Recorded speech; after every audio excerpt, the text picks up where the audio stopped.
यमराजको दरबारमा कसैलाई अन्याय हुँदैन।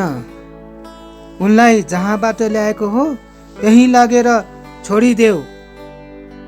यमराजले आफ्नो दूतलाई कड्केर निर्देशन दिए।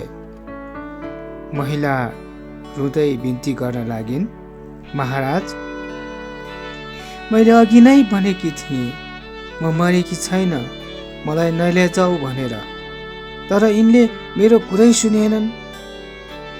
यमदूतले डराउँदै भने, महाराज, नेपाल मण्डलको प्रहरीले यिनकै नाउँ पठायो, त्यही भएर उनलाई यहाँ ल्याएको हुँ महाराज। यमराजले ध्यान दृष्टिले हेरे अनि आदेश गरे, जाऊ, यिनलाई ससम्मान फर्काऊ।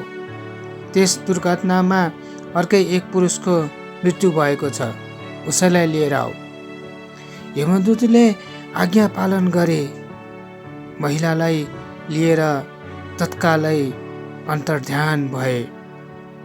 उता प्रहरीले स्कुटर दुर्घटनामा मृत्यु हुनेको विवरण सच्याई पुरुषको नाम राखिसकेको थियो।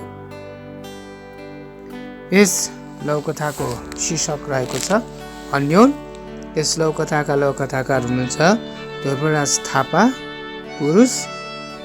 उहाँले काभ्रे पनौतीबाट यो लौकथा सम्प्रेषण गर्नुभएको थियो।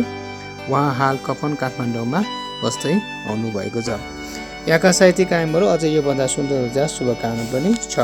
यदि लौकथा तपाईँको आवाज मेरो चाहनुहुन्छ भने तपाईँले तपाईँको लौकथा मेरै फेसबुकको मेसेन्जरमा या त तपाईँले स्मल वर्ल्ड टिभी नेपाल@gmail.com या त तपाईँले हाम्रो लौकथा केन्द्रमा सम्प्रेषण गरेर पनि साथ दिन सक्नुहुनेछ।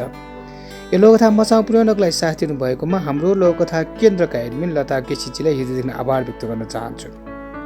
साथ र सहयोग सधैँभरि यसरी नै रहिरहनेछ भन्ने आशा पनि लिएको छु भन्दै आजको लागि तपाईँको सहयात्री तपाईँबाट छुट्टिँदैछु। पुनः भेट्ने बाचासहित हस्त नमस्ते, जय साहित्य।